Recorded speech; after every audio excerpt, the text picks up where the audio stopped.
आज की वीडियो में हम चर्चा करेंगे कि जब मुझे कोई लैंडेड प्रॉपर्टी विल के थ्रू या सक्सेशन प्लानिंग यानी इनहेरिटेंस के थ्रू मिलती है, तो जिस समय मुझे ये प्रॉपर्टी मिलती है कि क्या उस समय कोई टैक्स इवेंट्स क्रिएट होता है, यानी मुझे कोई टैक्स देना पड़ेगा।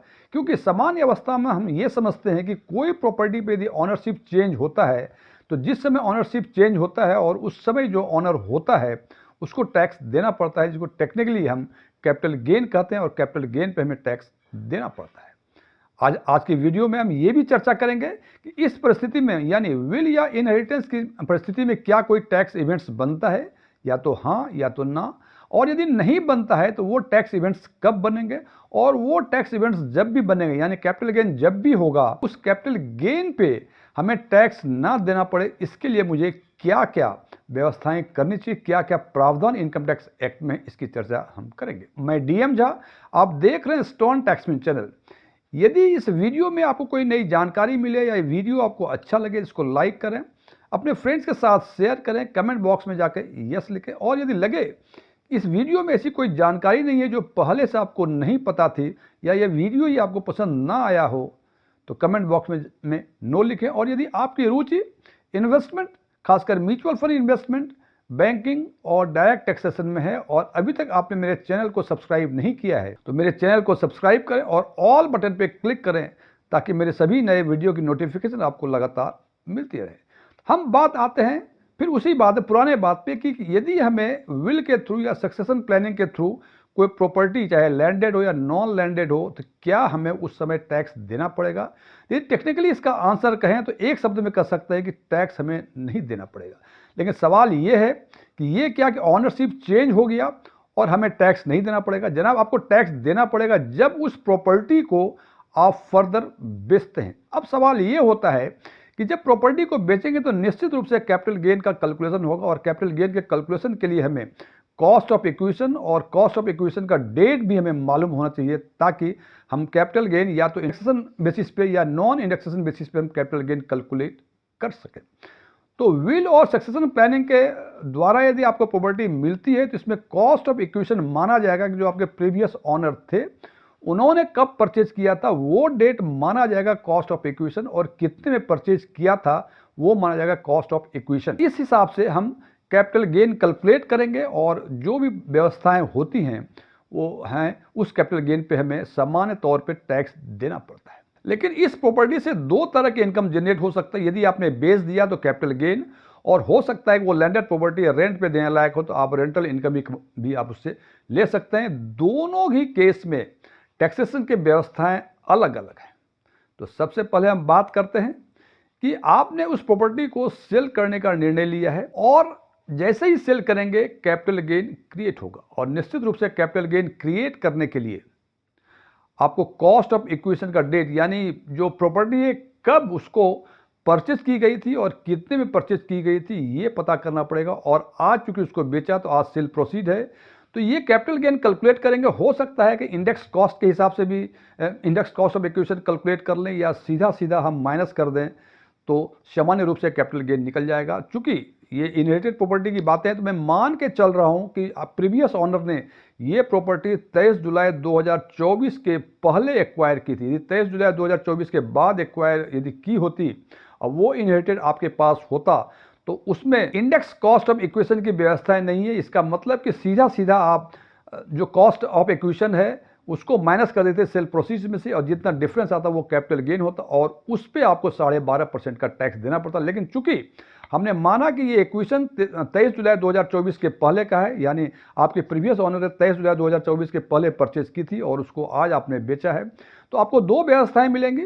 एक तो इंडेक्स कॉस्ट ऑफ इक्विजिशन के हिसाब से आपको कैपिटल गेन निकालना पड़ेगा, और उस पर आपको 20% का टैक्स देना पड़ेगा, और दूसरा कि सेल प्रोसीड में से कॉस्ट ऑफ इक्विजिशन माइनस कर दें, और जितना आपका गेन आता है उस गेन पे आपको 12.5% का टैक्स देना पड़ेगा। इस कैलकुलेशन में जिस भी ऑप्शन में आपको कम टैक्स देना पड़ता है वो टैक्स ऑप्शन ऑफ कर सकते हैं। मैं फिर रिपीट कर रहा हूँ, ये उसी पे लागू है जबकि प्रॉपर्टी को एक्वायर किया गया हो 23 जुलाई 2024 या उसके पहले एक्वायर किया हो, उसी पर ये लागू होता है। तो इस हिसाब से हमने देखा कि कैपिटल गेन जिस भी तरह से कैलकुलेट किया आपको मिला। अब अगला सवाल है कि इस कैपिटल गेन पे हम टैक्स को जीरो कैसे कर सकते हैं। तो इसके लिए इनकम टैक्स प्रोविजन में 3 व्यवस्थाएं दी गई हैं। पहली व्यवस्था है सेक्शन 54 के अंदर है, दूसरी व्यवस्था है सेक्शन 54F के अंदर है और तीसरी व्यवस्था है सेक्शन 54EC के अंदर है। तो सबसे पहले बात करते हैं सेक्शन 54 के अंतर्गत। सेक्शन 54 में ध्यान लें कि ये अप्लीकेबल उसी पे होगा कि यदि वो लैंडेड प्रॉपर्टी रेजिडेंशियल प्रॉपर्टी है तो तभी सेक्शन 54 लागू होगा।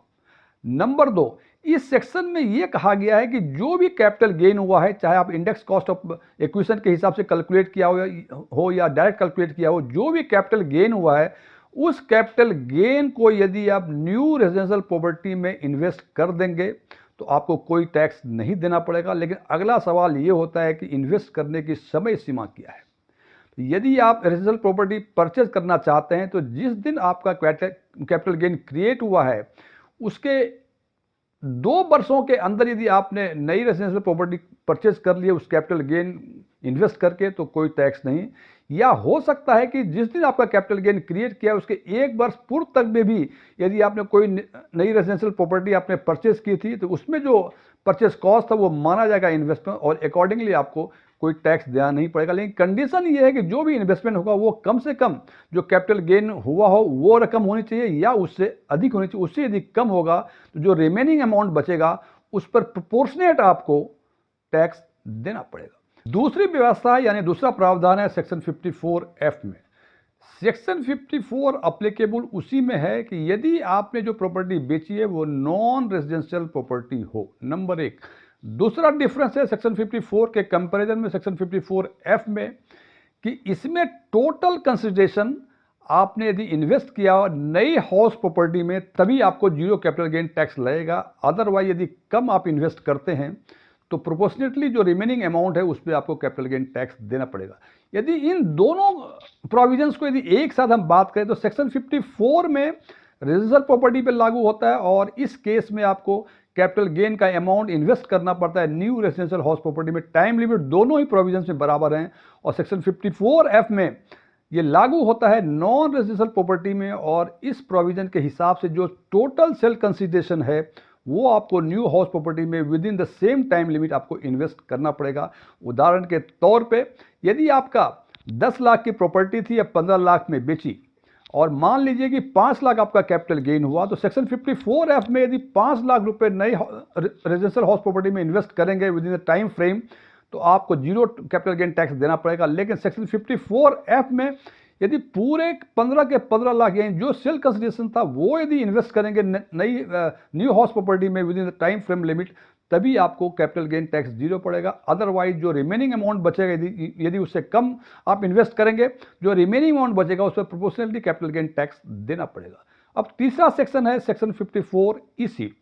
इस प्रोविजंस में दिया हुआ है कि जो भी कैपिटल गेन है अप टू ₹50 लाख आप NHI बॉन्ड या REC बॉन्ड में आप इन्वेस्ट करेंगे विद इन द 6 मंथ्स जिस दिन से आपका कैपिटल गेन क्रिएट हुआ है तो उस 50 लाख पे कोई टैक्स नहीं देना पड़ेगा। मैं फिर रिपीट कर दूं, सेक्शन 54EC में कैपिटल गेन 50 लाख रुपए तक यदि आप स्पेशल गवर्नमेंट बॉन्ड यानी NHI बॉन्ड REC बॉन्ड में 6 महीने के अंदर इन्वेस्ट करते हैं तो उस 50 लाख पे कोई टैक्स नहीं देना पड़ेगा। और इसमें सबसे बड़ी सुविधाएं ये हैं कि ये सेक्शन 54EC की सुविधाएं आप सेक्शन 54 और सेक्शन 54F के साथ साथ भी यूज कर सकते हैं। यानी हो सकता है कि आपका 1 करोड़ का कैपिटल गेन हुआ हो सेक्शन 54 यानी रेजिडेंशियल प्रॉपर्टी बेचा है उसमें, तो हो सकता है कि 50 लाख रुपए सेक्शन 54EC के अंतर्गत आप REC या NHI बॉन्ड में इन्वेस्ट कर दें और रिमेनिंग जो 50 लाख बचा वो आप न्यू हाउस प्रॉपर्टी में इन्वेस्ट कर दें तो आपको जीरो कैपिटल गेन टैक्स देना पड़ेगा। अब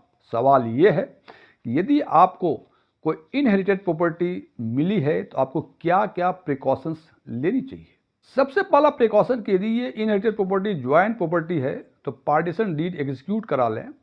इससे क्या होगा कि जितने भी इसके शेयर होल्डर होंगे सबको अपना अपना हिस्सा मिल जाएगा और जब वो सेल करके क्लेम करेंगे तो उनको इंडिविजुअल एग्जेम्पशंस अलग अलग सबको मिलेगा। नंबर 2 कि यदि आपको पैसे की ज़रूरत नहीं है तो और आप यदि सेल्फ एम्प्लॉयड हैं या बिजनेस इनकम आप अर्न करते हैं तो कोशिश ये करें कि वो प्रॉपर्टी को उस वर्ष बेचें जिस साल आपकी इनकम लो हो सो दैट कि आपको कम इनकम टैक्स पे करना पड़े।